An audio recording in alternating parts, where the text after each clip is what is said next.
Ei, e aí? Você já ouviu falar numa doença chamada hipocalemia? Hipocalemia. Diferente esse nome, né? A hipocalemia é uma doença causada principalmente por falta de potássio. Esse caso de falta de potássio dessa doença ficou famoso principalmente por causa de uma moça chamada Thierry Schiavone. A Thierry, ela tinha uma doença chamada bulimia. E dizem, né, o marido dela dizia que foi isso que causou uma vida vegetativa nessa moça durante 15 anos. E foi um caso que deu repercussão mundial, porque após 15 anos ele queria realizar a eutanásia dela, né, por causa dela estar em vida vegetativa, e os pais dela não queriam deixar que acontecesse isso. Mas o que levou a isso, na verdade, por que a gente começou a falar sobre isso, foi a carência de um elemento mineral.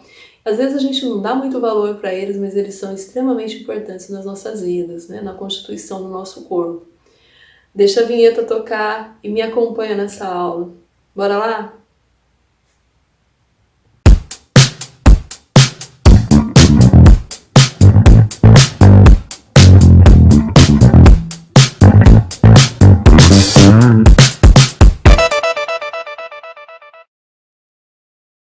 E se você ainda não é inscrito no meu canal, por favor, se inscreva e já assina a chamadinha dando like nesse vídeo.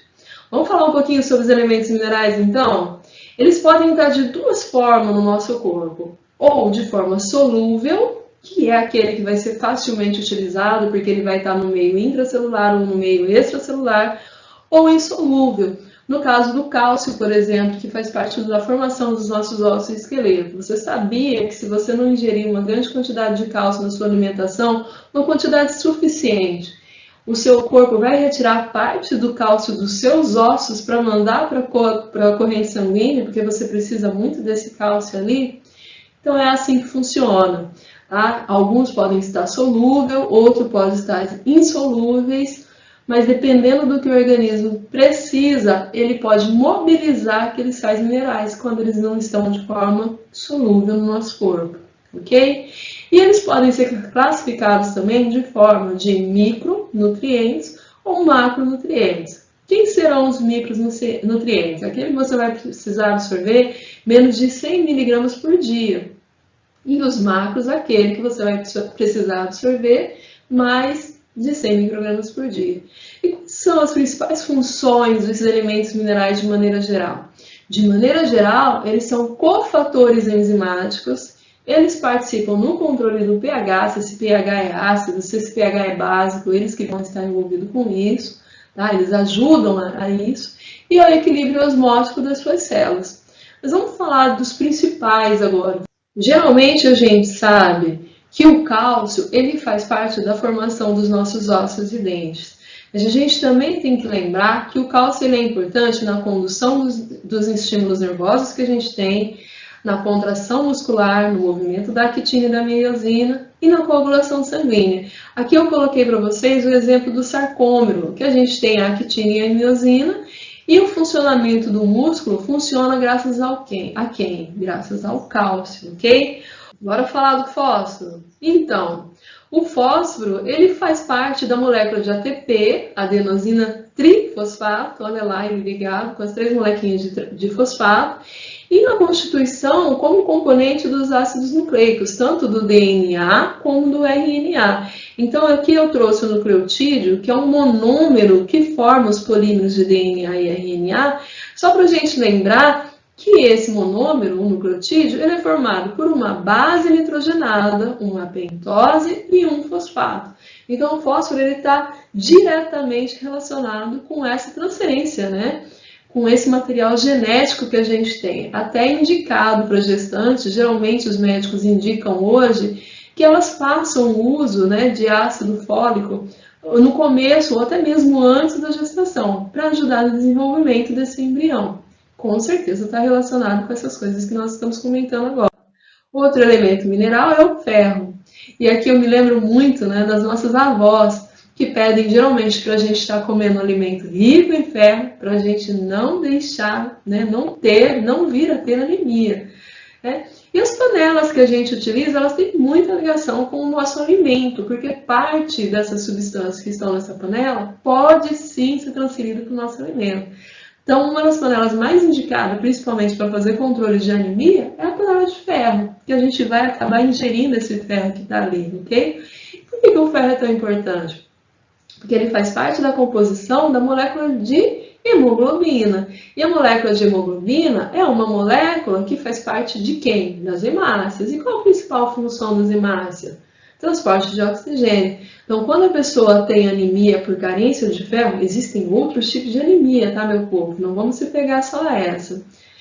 A gente pode vir a ter, nós podemos vir a ter a anemia e um desânimo muito grande para fazer as nossas atividades, porque a gente não tem hemácia muitas vezes o suficiente para transportar todo o oxigênio que nós precisamos, ok? Outro que a gente precisa lembrar, elemento mineral, é o magnésio. O magnésio, ele faz parte principalmente da formação da molécula de clorofila. E isso é extremamente importante para nós, porque a base da nossa cadeia alimentar são os autótrofos. E quem são os autótrofos? Aquelas plantas e algas que fazem o seu próprio alimento. E quem é a principal molécula que ajuda os autótrofos a produzirem o seu próprio alimento? A clorofila. E para a gente formar a clorofila, qual o elemento químico que a gente precisa super? Magnésio. Então aqui eu até coloquei na imagem para vocês verem o magnésio ali como um dos principais componentes da molécula de clorofila, que vai ajudar a gente nessa base da nossa cadeia alimentar. Além disso, ele atua também no funcionamento dos nossos nervos e dos nossos músculos. Outro elemento mineral muito importante para nós é o iodo. O iodo, ele participa da formação dos hormônios da tireoide, certo? A tireoide é uma glândula em forma de borboleta que nós temos na altura do pescoço. Quando falta iodo na nossa alimentação, ela aumenta do intuito de conseguir absorver um pouquinho de iodo que a gente tem na nossa corrente sanguínea. E isso faz com que seja caracterizada essa doença chamada bócio, o aumento da tireoide, ok? Então, hoje a gente tem, na maioria de sal de cozinha, NaCl, ele vai estar escrito assim, sal iodado. Por quê? Uma forma que o governo encontrou de fazer com que toda a população brasileira tenha acesso ao iodo e com isso evite essa doença. Tudo bem? Olha só, o potássio e o sódio, eles estão relacionados principalmente pela bomba de sódio e potássio, que a gente vai ver um pouco mais sobre ela daqui a algumas aulas, certo? E eu quero que vocês pensem bastante sobre a bomba sódio e potássio. Como que ela funciona? Como que é isso, né? O sódio, então, ele é o principal, principalmente no meio extracelular. E o potássio? Principal íon positivo no meio intracelular. Então, vamos tentar riscar aqui para a gente entender. Eu quero que vocês associem que dentro da célula, no meio intracelular, a Kátia tem que estar por dentro do que está acontecendo.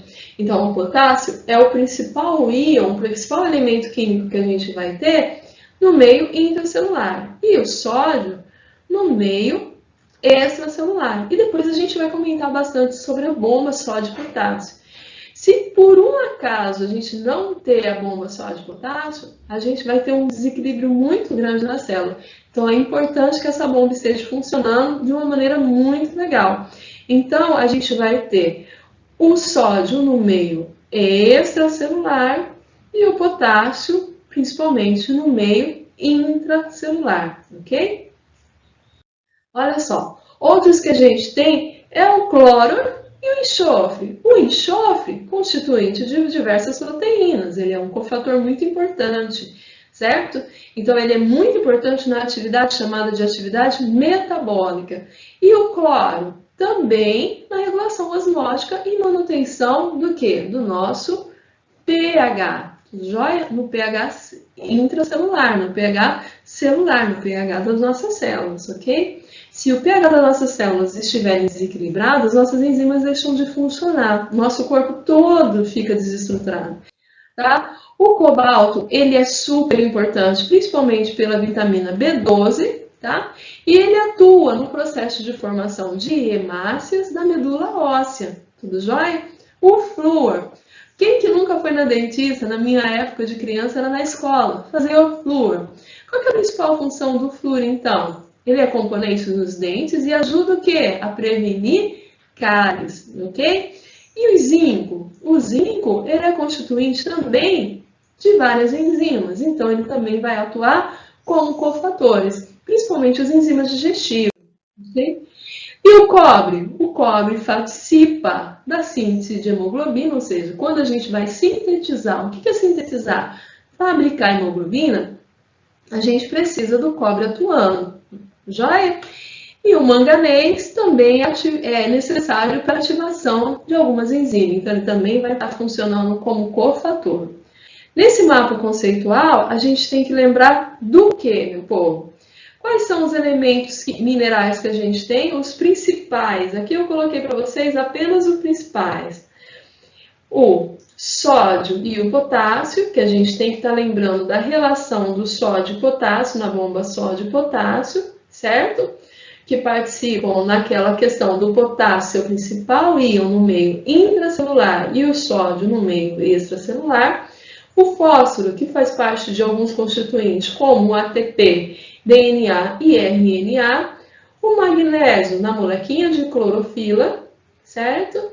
O ferro na molequinha de hemoglobina.